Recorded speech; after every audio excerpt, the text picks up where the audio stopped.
যদি কলিজাত দম থাকে, যদি সত্যিকার সাহস থাকে, যদি এদেশে সত্যিকার গণতন্ত্র থাকে, তাহলে আমি রিক্সা চালাই, রিক্সাওয়ালা, তাহলে আমার একটু কথা বলার সুযোগ দেব, আমার দাঁড়ানোর সুযোগ দেব। আমি শুধু আমার মার্কা নৌকালে দাঁড়ামু, যদি ফেল করি তাহলে কানো ধরে উঠুমার বসুম, শুধু নাহিদ ইসলামের লগে দাগো যারা এনসিপি প্রধান হের লগে, ঠিক আছে? ওই সময় বিবেচনা করবেন কে ভাটা আছে আর কে নাই।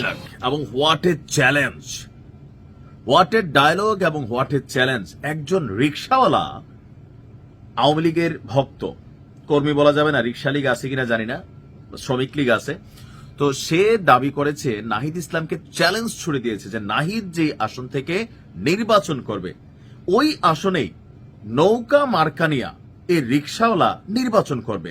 এমনকি সে কনফিডেন্ট যে ওই আসনে সে যদি পাশ না করে কানে ধরে উঠবস করবে। আসসালামু আলাইকুম, সবাই কেমন আছেন? আশা করি ভালো আছেন।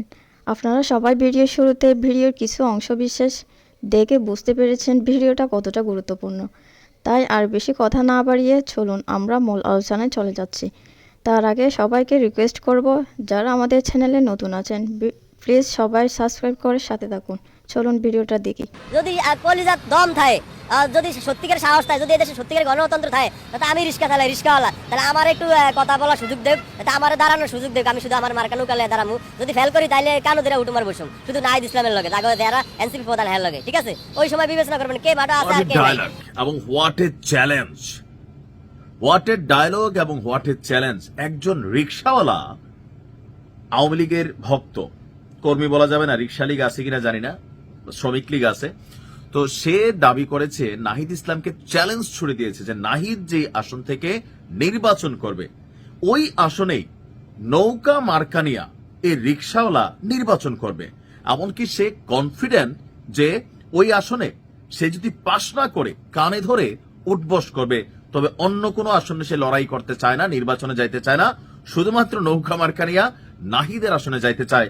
এখন তার এই চ্যালেঞ্জটার মধ্যে বাস্তবতা কি আছে? বাস্তবতা হচ্ছে নৌকা মার্কানিয়া যদি এই রিক্সাওয়ালা আসলেই দাঁড়াই যায় তাহলে নাহিদ সে আসনে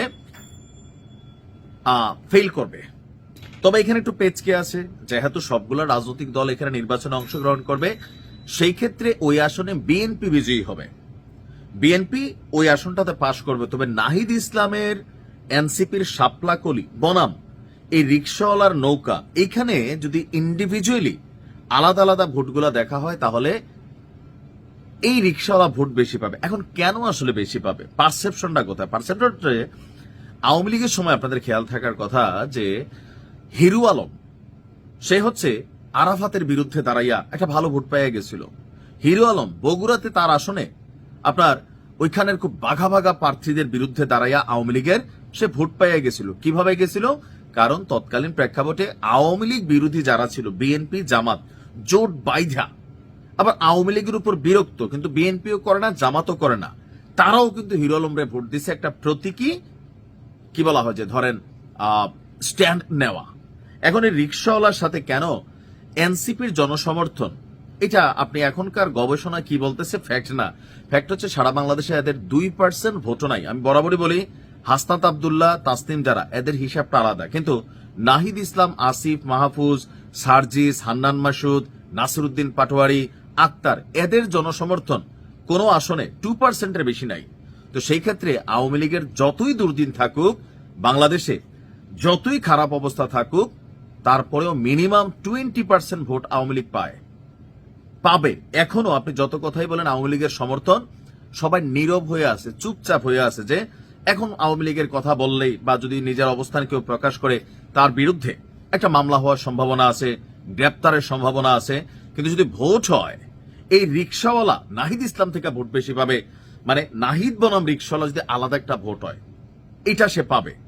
কারণ এনসিপি কে এখন বিএনপি এক চক্ষু দেখতে পারে না, জামাত আধা চক্ষু দেখতে পারে না, কারণ 1971-এর বিচার নিয়ে তারা এখন যে স্ট্যান্ড নিছে, সো জামাতের সাথে ইন্টারনালি সম্পর্ক খারাপ হয়ে গেছে। বিএনপির যেভাবে প্রতিদিন সার্ফ এক্সিল দেওয়া ধরছে, তাদের সাথে সম্পর্ক খারাপ হয়েছে। তাহলে এনসিপির ভোটারটা কই? এনসিপির কিন্তু এরকম ভোটার নাই। ওই যে 10-12 জন তারা নেতা, তাদের পিছনে 2-4-500, রাস্তায় নামলে এরকম 2-4-5 হাজার মানুষ হয়, এইটা একটা জিনিস ভাই, ভোটের হিসাব আর একটা। তো আমার মনে হয় নাহিদ ইসলাম এই নিয়ে কোনো বক্তব্য দিবেন না। তবে কেন পাশ করবে বা এই ছেলেটা নাহিদকে হারাইতে পারবে? ফ্যাক্ট হচ্ছে ব্র্যান্ড হচ্ছে লোগো, বাংলাদেশের মানুষের মধ্যে ভোট দেওয়ার সময় একটা জিনিস কাজ করে, নৌকা, ধানের শীষ, দাঁড়িপাল্লা, নাঙ্গল। ম্যাক্সিমাম জায়গায় যেটা হয় যে ওই এলাকার প্রার্থীটা যেই মার্কার তিনি কি যোগ্য নাকি অযোগ্য। থাকে না যে নৌকার একজন প্রার্থী হয়তো সন্ত্রাসী কিন্তু লাঙ্গলের একজন প্রার্থী ভদ্রলোক, অথবা ধরেন জামাতের একজন প্রার্থী ভালো লোক, বিএনপির একজন প্রার্থী সন্ত্রাসী, অথবা জামাতের প্রার্থীটা সন্ত্রাসী, বিএনপিরটা ভালো লোক। লোকাল পর্যায়ে অথবা ধরেন লাঙ্গলের প্রার্থীটা সন্ত্রাসী, নৌকারটা ভালো লোক। বিশ্বাস করেন বাংলাদেশে যারা বাই ব্লাড ডাইহার্ট ফ্যান আছে এই দলগুলোর, তারা কিন্তু আসলে স্থানীয় ক্যারেক্টারকে দেখে না, মার্কাকে দেখে। মার্কা কোনটা এটা মাইরা দিয়ে চলে আসে, এটা ব্লাডের মধ্যে একটা মার্কাগত ইস্যু আছে। সেই জায়গা থেকে আসলে এই রিক্সাওয়ালা এই চ্যালেঞ্জটা দেওয়ার সাহস পেয়েছে। 15 মাসের মধ্যে এনসিপির যে জনসমর্থন, এটা আকাশ থেকে মাটিতে পড়ে গেছে। এখন বড় বড় দলগুলো তাদেরকে 2-4-10টা সিট দিয়ে নিতে চায়। এটা হচ্ছে রাজনীতি, এটা আলাদা। কারণ জুলাই আগস্ট একটা ইস্যু, সেই ইস্যুতে যে স্নিগ্ধ বলেন বা সার্জিসদেরকে বলেন কেন ডাকতেছে, ওই ইস্যুটাতেই ডাকতেছে। এছাড়া আপনার এই হাতে গোনা 2-4-5টা পোলাপাইন বাদ দিলে সারা বাংলাদেশে এনসিপির কেউ সিট ছাড়বে? আপনি দেখেন তো আপনার এলাকায় লোকাল এনসিপির নেতাটা কে, তার লোকাল অবস্থানটা কি আছে? হাতে গোনা 2-4-10 জন বাদ দিলে আমার এলাকায় এনসিপির কে কত বড় নেতা আমি চিনি না। কুমিল্লাতে আছে একটা ছেলে, তারা হালকা পাতলা চিনি, বিভিন্ন কারণে আলোচিত সমালোচিত, কিন্তু এর বাহিরে ওইরকম চিনি না। কিন্তু আপনি যাই দেখেন নৌকার লোককে, জামাতের লোককে, বিএনপির লোককে, লাঙ্গলের লোককে, ইসলামী আন্দোলন চরমনাইয়ের লোককে, ওইটাও মোটামুটি চিনা যায়। এই কারণে রিকশাওয়ালা এই চ্যালেঞ্জটা দিয়েছেন। প্রশ্ন হচ্ছে নাহিদ ইসলাম এই চ্যালেঞ্জটা অ্যাকসেপ্ট করবে কিনা, অপেক্ষায় রইলাম। আসসালামু আলাইকুম।